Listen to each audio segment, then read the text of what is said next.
പറയണേ. മറ്റ് എല്ലാ ഗുരുജനങ്ങൾക്കും സുധാകരന്റെ വർത്തമാന കാലഘട്ടത്തിൽ എവിടെയും കേൾക്കുന്ന ഒരു വിഷയം, ചർച്ച ചെയ്യപ്പെടുന്ന വിഷയമാണ് ലഹരി. ലഹരി എത്ര മോശമായ കാര്യമാണ്. അത്യാവശ്യം ലഹരിയൊക്കെ ആസ്വദിക്കുന്ന ആളാണ്.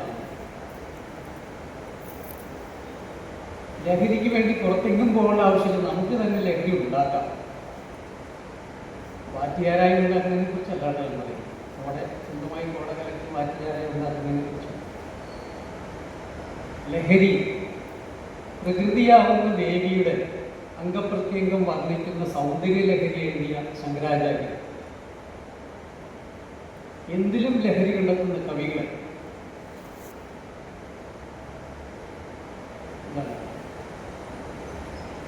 ആനന്ദലഹരി അതിൻ്റെ ആന്തോളനം അനുഭവിക്കുന്ന ഗായകരും കവികളുമൊക്കെ ആയിട്ടുള്ള സച്ചിന് ശരിക്കും മനസ്സിലാക്കുക.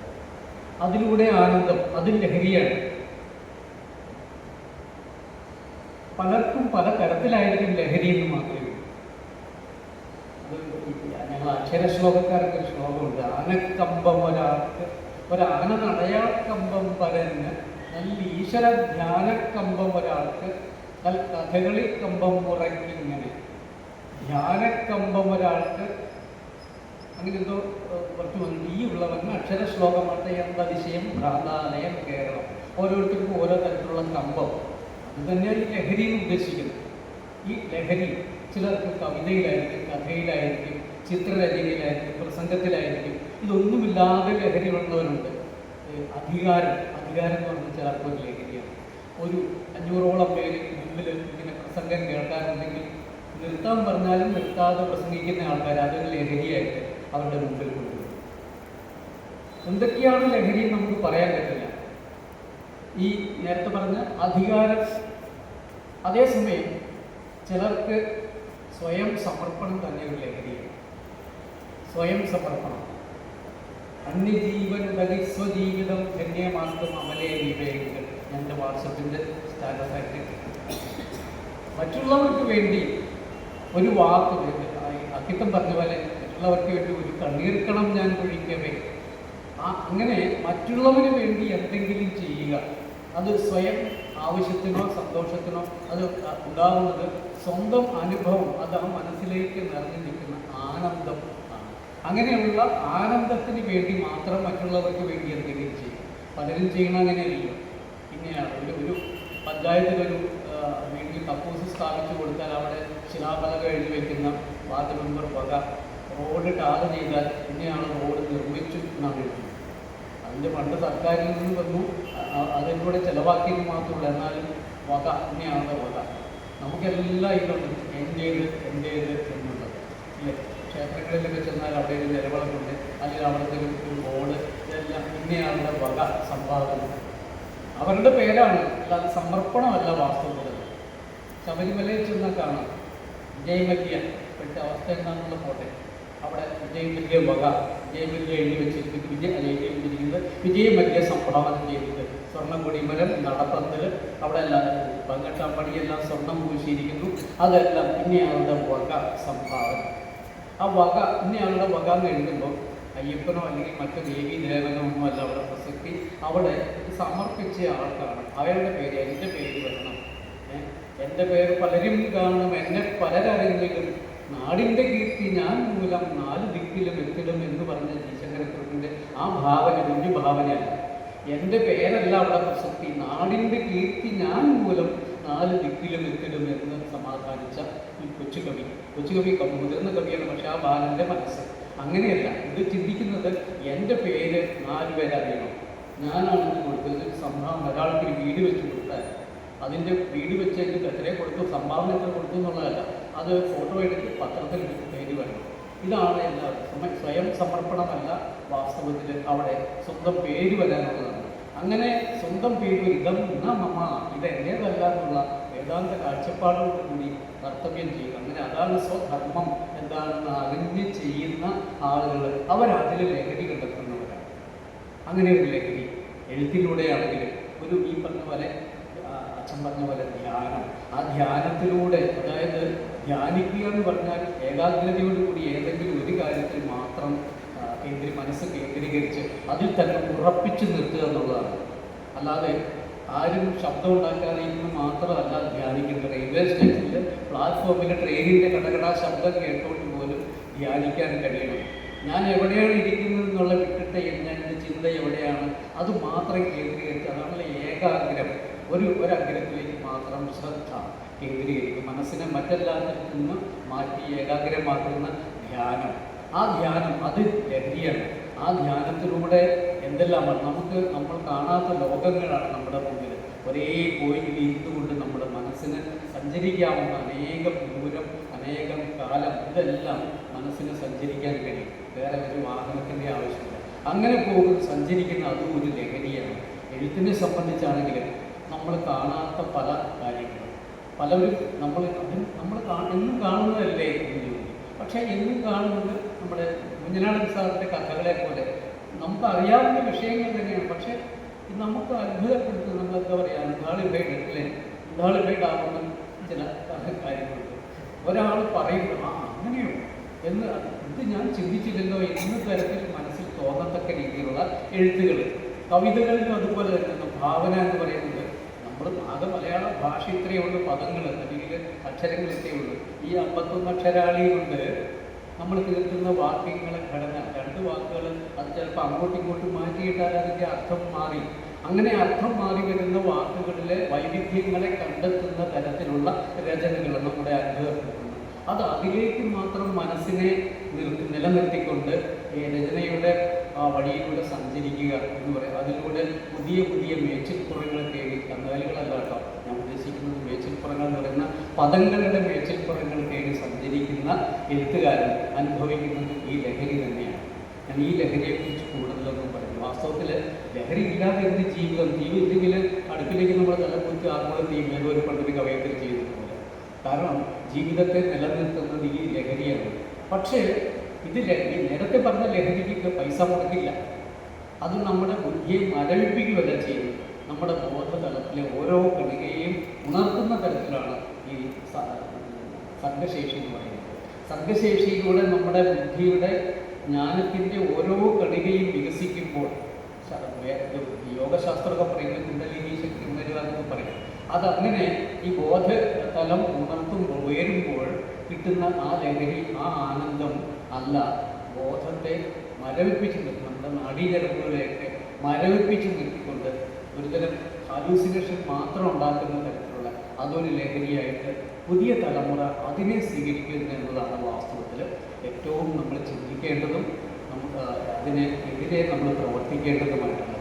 ഒറ്റ കാരണമേ ഉള്ളൂ. ലഹരി എന്ന് പറയുന്നത് ഇപ്പോൾ കള്ള് കുടിച്ചാൽ ലഹരിയാകും എന്ന് പറയും. കള്ളത്തിന് ലഹരി തന്നെയാണ്. കാരണം അത് ഉത്തേജിപ്പിക്കുന്നതാണ്, മനസ്സിനെ ഉത്തേജിപ്പിക്കുന്നതാണ്. പക്ഷേ ഒരിക്കലും ശരീരത്തെ കാർന്നു തിന്നുന്നതല്ല, ബോധമണ്ഡലത്തെ നശിപ്പിക്കില്ല. ഒരു ഏതാനും സമയത്തേക്കുള്ള ഒരു ഹാലൂസിനേഷൻ നമുക്കുള്ള മാത്രമേ അത് ഊർജ്ജം കൂടിയാണ്. പക്ഷേ അതുകൂടാതെ മയക്കുമരുന്നുകൾ എന്ന് പറയുന്നത് പലതരം കെമിക്കൽ രാസവസ്തുക്കൾ നമ്മുടെ ബോധതലത്തെ അടിപ്പെടുത്തി, അതായത് അതിനെ ആകെ കീഴ്പ്പെടുത്തി പാമ്പിനെ വടിക്ക് അടിച്ച് അതിനെ എഴയാൻ പോലും ആവാത്ത അവസ്ഥയാക്കിയിരുന്ന പോലെയാണ് നമ്മുടെ ബോധതലത്തെ മയക്കി കിടക്കുന്നത്. അത്തരം മയക്കുന്ന ഈ ആധുനിക കെമിക്കൽസ് പലതരം പേരുകളുണ്ട്, ഒത്തിരി അറിഞ്ഞുകൂടാ. പക്ഷേ ഇതെല്ലാം നമ്മുടെ നാട്ടിൽ സ്വാഭാവികമായി ലഭിക്കുന്ന മയക്കുമരുന്നുകളല്ല, ഈ പറയുന്ന ലഹരികളല്ല. കള്ളോ ഈ പറയുന്ന കഞ്ചാവ് പോലും ചെറിയ മാത്രയിൽ അത് ലഹരിയാണെന്ന് പറയും. അപ്പോൾ അത് ഈ പറയുന്ന നമ്മുടെ ശരീരത്തിന് ഗുണകരമാണെന്ന് പറയാൻ പറ്റില്ല, അസുഖങ്ങൾക്ക് ഉപയോഗിക്കാൻ പറ്റില്ല. പോട്ടെ, അതിനെക്കുറിച്ചൊക്കെ പോട്ടെ. ഈ നമ്മുടെ പുരാണ ഇതിഹാസങ്ങളിൽ പറയുന്ന സുരപാനം അതുകൊണ്ടല്ല ശരിക്കും ദോഷമുണ്ടാകുന്നത്. കൃത്രിമമായി നമ്മുടെ ബോധമണ്ഡലത്തെ മറച്ചു നിർത്തിക്കൊണ്ട് വേറെ ഏതോ ഒരു ലോകത്തേക്ക്, അതായത് ഹാലൂസിനേഷൻ നമ്മുടെ മനസ്സിനെ അല്ലെങ്കിൽ ബുദ്ധിയെ പറത്തിവിടുന്ന തരത്തിലുള്ള കൃത്രിമ മയക്കുമരുന്നുകൾ ഒന്നും നമ്മുടെ നാട്ടിൽ ഉണ്ടാക്കപ്പെടുന്നതല്ല. ഇതെല്ലാം വിദേശത്തു നിന്നോ അന്യ സംസ്ഥാനങ്ങളിൽ നിന്നോ അത് പലയിടത്തു നിന്നായി എത്തുന്നതാണ്. രാജ്യത്ത് നേരത്തെ ഏറ്റവും കൂടുതൽ ആയുധ കച്ചവടത്തിലൂടെയാണ് ആളുകൾ പെട്ടെന്ന് ലാഭം ഉണ്ടാക്കിയത്. വലിയ കോടീശ്വരന്മാരായവരെല്ലാം ആയുധ കച്ചവടത്തിലൂടെയാണ് മറ്റുള്ളവരെ. അതായത് അതിന് എന്താ ചെയ്യേണ്ടത്? ആദ്യം തന്നെ നിനക്കൊരു ശത്രു ഉണ്ട്, അവൻ നിന്റെ ശത്രുവാണെന്ന് പറയുക, അവൻ നിന്നെ ആക്രമിക്കും എന്ന് പറയുക, അതിന് നീ കരുതിക്കോളൂ ഈ ആയുധം എന്ന് പറഞ്ഞ് ആയുധം എടുത്തു കൊടുത്തു. അല്ലെങ്കിൽ നിന്റെ മുത്തച്ഛനെ കൊന്നത് ഇവൻ്റെ മുത്തച്ഛനാണ് എന്ന് പറഞ്ഞ് അവനെ നമുക്ക് അത് വംശഹത്യ നമുക്കറിയാം. സിംഹള അതിനെ സിലോണിലൊക്കെ നടന്ന കാര്യങ്ങളെക്കുറിച്ചും കർമ്മയിലൊക്കെ നടന്ന കാര്യങ്ങളെക്കുറിച്ചും അറിയാം. അപ്പോൾ അങ്ങനെ ഒരു തരത്തിൽ കൊടുത്ത് ഈ ആയുധങ്ങളെ കൂടുതൽ നീ ആരെ കൊപ്പം ഞങ്ങൾക്ക് വിഷമമില്ല, പക്ഷേ ഞങ്ങളുടെ ആയുധം ചെലവാണ്. അങ്ങനെ ആയുധത്തിലൂടെ കോടികൾ സമ്പാദിച്ചവർ അതിലും എളുപ്പമായിട്ട് ഇത് കടത്താൻ എളുപ്പമുണ്ട് മയക്കുമരുന്നുകളിലൂടെ. മയക്കുമരുന്നിൻ്റെ ഇങ്ങോട്ടുള്ള ഒഴുക്ക് തടയലാണ് ഏറ്റവും പ്രധാനമായ കാര്യം. അതിന് ഏറ്റവും ശ്രദ്ധിക്കേണ്ടത് വ്യക്തികളെക്കാൾ കൂടുതലായിട്ട് അധികാരികളാണ്. അധികാരികൾ മൗനം പാലിക്കുന്നതുകൊണ്ടാണ് നമ്മുടെ മുമ്പിലൂടെ ഈ മയക്കുമരുന്നുകൾ ഒഴുകി അതിൻ്റെ ആസ്വാദ്യത, അത് ആസ്വാദ്യത എന്ന് പറയാൻ പറ്റുമെന്ന് പറഞ്ഞുകൂടാ. കാരണം ആ ലഹരിക്ക് വേണ്ടി നമ്മുടെ പുതിയ തലമുറ ചെറുപ്പക്കാരാണ് ഏറ്റവും കൂടുതൽ, സ്കൂൾ കുട്ടികൾ മുതൽ മുതിർന്നവർ വരെ ഇതിൻ്റെ പിടിയിലായിരിക്കുന്നു. ഇതിൻ്റെ ദോഷം കാരണം അതൊരു തലമുറയാണ് നശിപ്പിക്കുന്നത്. അവരുടെ ബോധമണ്ഡലത്തെ നശിപ്പിക്കുക എന്ന് പറഞ്ഞാൽ അവരുടെ സംസ്കാരത്തെ നശിപ്പിക്കുക, ആ രാജ്യത്തെ നശിപ്പിക്കുക എന്നുള്ളത് ഏറ്റവും എളുപ്പ വഴിയായിട്ട് യുദ്ധത്തേക്കാൾ കൂടുതൽ ഭീകരത ഉണ്ടാക്കി വയ്ക്കുന്നത് ഈ മയക്കുമരുന്നുകളാണ്. കാരണം അത് നശിപ്പിക്കാൻ പോകുന്നത് ഒരു സമൂഹത്തെയാണ്, ഒരു രാജ്യത്തെ തന്നെ നശിപ്പിക്കാൻ ശേഷിക്കുന്നതാണ്. പക്ഷേ നമുക്ക് അതിൽ നിന്ന് വിട്ട് എഴുത്തുകാരെന്നുള്ള നിലയ്ക്ക് നമുക്കിപ്പോൾ ഉടനെ പോയി മയക്കുമരുന്ന് പിടിച്ച് പോലീസിനെ ഏൽപ്പിക്കാൻ നമുക്ക് സാധിക്കില്ല. നമ്മളെ സംബന്ധിച്ച് നമുക്ക് പറഞ്ഞു കൊടുക്കാൻ പറ്റില്ല, നമ്മുടെ കുഞ്ഞുങ്ങൾക്ക് പറഞ്ഞു കൊടുക്കാം. നമുക്ക് നമ്മുടെ ചുറ്റുവട്ടത്തിലുള്ള നമ്മുടെ അറിയപ്പെടുന്ന ആളുകൾക്ക് നമ്മുടെ മനസ്സിനെ എങ്ങനെ തിരിക്കാം എന്നത് ഈ ലഹരി, അതായത് ഞാൻ ആദ്യം പറഞ്ഞ ലഹരിയിലേക്ക് എങ്ങനെ തിരിക്കാം എന്നത്. ചങ്ങമ്പുഴയിൽ കവിതയുണ്ട്, സർഗവേദന എന്ന് പറയുന്നത്. കവിതയുടെ പേരതല്ല, വേദന വേദന ലഹരി പിടിക്കും വേദന ഞാനതിൽ മുഴുകട്ടെ എന്ന് പറയുന്നത് ആ കവി. അതായത് സർഗവേദനയാണ് എഴുതാനുണ്ടാകുന്ന പ്രസവ വേദന എന്നൊക്കെ സ്ത്രീകൾക്ക് അനുഭവമുള്ളത് പോലെ എഴുതാൻ ഉഴറി നിൽക്കുമ്പോൾ അത് വാക്കുകൾ ഇങ്ങനെ വരുന്നില്ല. ഇങ്ങനെ ഓബിഡിൻ്റെ ഒക്കെ സാങ്കേതികമായിട്ടുള്ള ഒരു അപ്പുക്കിളിയുണ്ട്, തുമ്പിയെക്കുറിച്ച് നടക്കുന്ന മന്ദബുദ്ധിയായ ഒരു അപ്പുക്കിളി. ഈ അപ്പുക്കിളി തുമ്പിയുടെ പുറകെ പോകുമ്പോൾ നമ്മളിങ്ങനെ ഒരു വാക്കിൻ്റെ പുറകെ നടക്കുകയാണ്. പിടികിട്ടാതെ വാക്കുകൾ ഇങ്ങനെ അറിയുമ്പോൾ അതിൻ്റെ പിന്നാലെ നടന്ന് നമുക്ക് ഏറ്റവും അനുയോജ്യമായ വാക്ക് ആ കവിതയിൽ ആ ഭാഗത്ത് ഏതാണോ വേണ്ടത് അവിടെ ആ ഭാഗത്ത് നമുക്ക് പിടിച്ചു വെച്ചുകൊണ്ട് വെക്കുമ്പോൾ അങ്ങനെ നടക്കുമ്പോൾ വാക്കിന് പിന്നാലെ നടക്കുമ്പോഴുള്ള ആ ലഹരി അനുഭവിക്കണമെങ്കിൽ അത് എഴുത്തിലൂടെ മാത്രം. 5 പൈസയുടെ ചെലവില്ല നമുക്ക്. നമ്മുടെ ശരീരത്തെ പോഷിപ്പിക്കുക എന്ന് വെച്ചാൽ ആനന്ദം കൊണ്ട് ആനന്ദാനുഭൂതി ഉണ്ടാക്കുന്നതല്ലാതെ നമ്മുടെ ശരീരത്തെ ഒരിക്കലും അത് ക്ഷയിപ്പിക്കില്ല ഈ രചന, സാഹിത്യ രചനയിലൂടെ. അതുകൊണ്ട് നമുക്ക് എഴുത്തുകാരായ നമുക്ക് ആകെ ചെയ്യേണ്ടത് ഈ സാഹിത്യത്തിലൂടെ നമ്മൾ ലഭിക്കുന്ന ഈ ആനന്ദം മറ്റുള്ളവരിലേക്ക് കൂടി പങ്കുവയ്ക്കുക. അങ്ങനെ പങ്കുവയ്ക്കുമ്പോൾ, അതായത് പല വേദാന്തികളും പറയുന്നുണ്ട്, നമ്മുടെ മനസ്സിനെ ക്രിയാത്മകമായി ഏതെങ്കിലും ഒരു കാര്യത്തിലേക്ക് നിയോഗിച്ചു വിട്ടാൽ ആ നിയോഗിക്കുന്നവർ അവരെ ഒരിക്കലും മറ്റു മയക്കുമരുന്നുകളിലേക്ക് പോകുന്നില്ല. കാരണം അവർ എല്ലാവരും അന്വേഷിക്കുന്നത് ഈ ആനന്ദമാണ്. ഏറ്റവും എങ്ങനെയാണ് ആനന്ദം ലഭിക്കുക എന്നുള്ളത് അതിൻ്റെ കുറുക്ക് വഴികളാണ് പലതും നോക്കിക്കൊണ്ടിരിക്കുന്നത്. ഒരു സ്കൂൾ കുട്ടിയെ അവനെ ഇപ്പം ഒന്നുകിൽ ഇപ്പം സലീംകുട്ടി നമ്മുടെ ഫുട്ബോൾ കോച്ചിങ് ക്യാമ്പൊക്കെ തുടങ്ങിയിട്ടുണ്ട്. സലീംകുട്ടി പറയും ഈ കുട്ടികളെ, ചെറിയ കുട്ടികളാണ്, അവരെ ഫുട്ബോളിലേക്ക് തിരിച്ചു വിട്ടപ്പോൾ അതിലൂടെ ലഭിക്കുന്ന ആനന്ദം അവരെ മറ്റ് ചിന്തകളിൽ നിന്ന് ഒഴിവാക്കി. ഇല്ലെങ്കിൽ ഇവർ മയക്കുമരുന്നിന് അടിമയായി പോകേണ്ട പുതുതലമുറയാണ്. അവരെ ഫുട്ബോളിലേക്ക് ഇട്ട് കഴിഞ്ഞപ്പോൾ അതിലെ ലഹരി അവർക്ക് മറ്റൊന്നും വേണ്ട, ഇത് മതി, രാവിലെ എഴുന്നേൽക്കുമ്പോഴെന്നെ പ്രാക്ടീസിന് പോകാനായിട്ടുള്ള ഒരു വരെയാണ്. അങ്ങനെ ഏതെങ്കിലും ഒരു ക്രിയാത്മകമായ ഒരു കാര്യത്തിലേക്ക്, അത് സന്നദ്ധ സേവനമായിക്കോട്ടെ മറ്റെന്തെങ്കിലും തൊഴിലായിക്കോട്ടെ, അതിൽ ആത്മാർത്ഥമായി നിന്ന് അതിലേക്ക് മനസ്സ് അർപ്പിച്ചാൽ യാതൊരു തരത്തിലുള്ള ലഹരി, നമ്മൾ പറയുന്ന കൃത്രിമമായ ഒരു ലഹരി ആവശ്യമില്ല. നമുക്ക് ലഹരി നമ്മുടെ ഉള്ളിൽ തന്നെ ഉണ്ടാക്കാം.